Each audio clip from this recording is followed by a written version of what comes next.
What's good, y'all?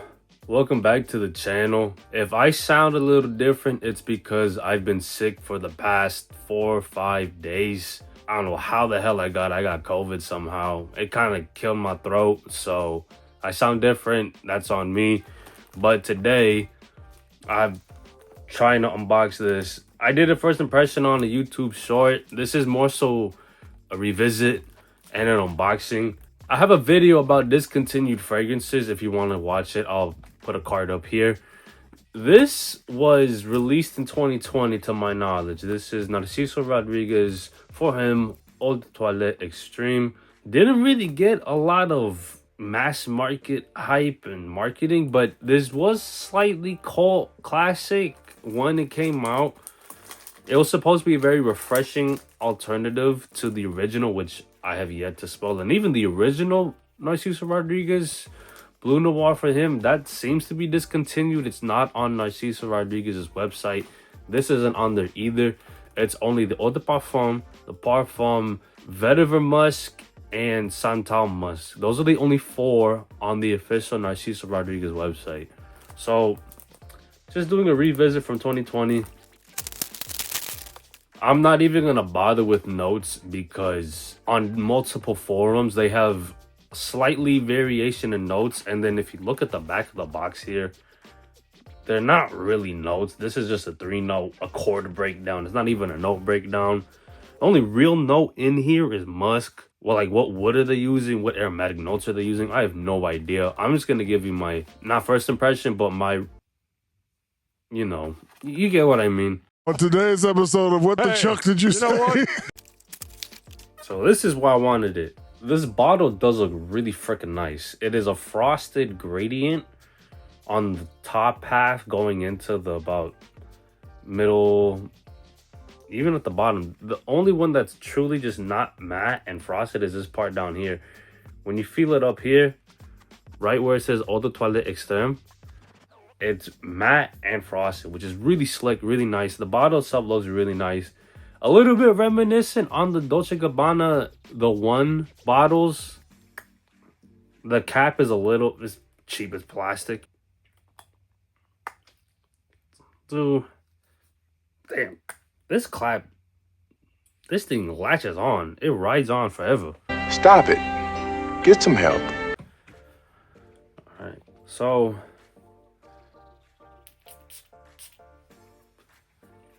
how I got this at a duty free. So LAX has Terminal B, duty free. This had it. Oh my God. They had about 4 boxes of these 50 mils left.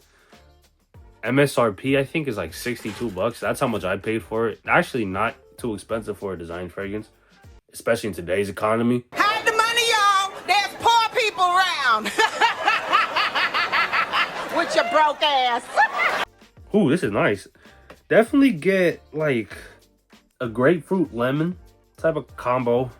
Definitely grapefruit. There's no way there's no grapefruit in here. I feel like there might be lemon, but yeah, very tart citric opening with a little bit of an aromatic tinge in the background. Thinking maybe like vetiver, giving like a woody type of aromatic feel. I don't know if there's lavender in here or some type of sage or rosemary, but there's some aromatic in the back.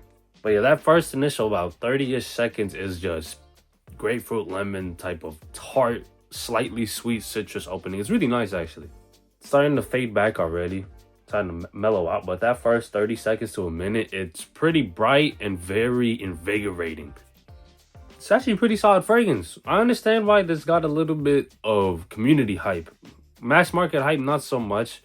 If this is discontinued, that's unfortunate. You probably have a fragrance that smells like this, but I like the way this one is done in particular. It's very, very nice. For the synthetics and the naturals that they mix in here, it does smell well balanced and well put together.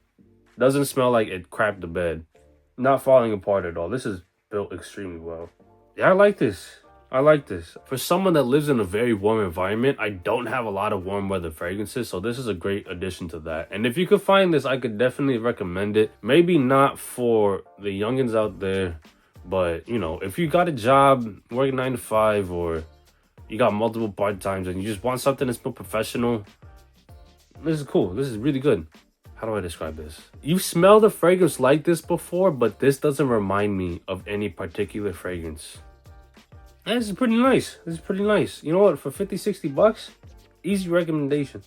Definitely getting a lot more aromatic now. Those citruses are fading. That's fair. It's a top note, so give it a little bit of time. Something about it is just smooth, which I really like. I like smooth finishes on fresher fragrances. Don't get me wrong, there's a lot of, you know, tart, bitter, or very naturalistic smelling fragrances that I like, that are citrus dominant or have a very citrus dominant opening that I enjoy the smell of. But when it's smooth like this, I do appreciate it too. This is done really nice. There's something softer on the edges. I don't know if it's like a cashmere or a musk note, but there's something around the edges that's just softening the fragrance up that I really appreciate. Adds a little bit of complexity. It is a simple fragrance, but that fuzziness around the edges, even though it's smoothing out, there's something softer on the edges that brings this fragrance, makes it feel complete and a little bit unique. I really like it. Maybe I should get more fragrances in line and review them, but this is really nice. Give me about an hour or so and I'll give you my final thoughts on the revisit. Alright, I'm back, y'all. It's been about an hour. This has changed a lot. This has gotten a lot more woody and a lot more musky. Not a dirty animalic musk. This is like a very clean, out the shower, fresh musk, giving the woodiness like a fuzzy edge again. This is a very fuzzy, kind of soft around the edges type of fragrance. It's nice, you know. I think the opening, in my opinion, is a little more interesting, but the dry down is very nice. Very good for the office here. If you want a safe office scent for warmer weather or warmer climates, fantastic scent right here. I'm gonna test this out today. This will be good atomizer too. Punches out a lot. Yeah, that citrus opening has a little bit of like a green, slightly green feel, but a tart green feel too. The opening does have a little bit of fuzzy aspect too, but you get a lot more of that in the base. Some slightly darker woods come in. It's not like a spicy or a clean cedar wood. It's not akigala wood. Don't think of like sandalwood, which is really creamy and smooth. This is light, but it's a little bit dark. What I mean by light, it's a little airy. It's not full bodied, but the darkness in that woodiness in the base is more so the scent profile. It's a very, I don't know how to describe it, like ebony. If you smell ebony wood, this is kind of what it's giving off, but it's not a heavy dose of ebony. It's just enough where you know it's there, but it's not overtaking the entire fragrance. I think this is centered a lot around musk. Yeah, really nice fragrance though. I like the opening. Dry down's really nice too. If you are looking for a warm weather office scent, this is it right here. Signature scent worthy if you live in a warmer climate.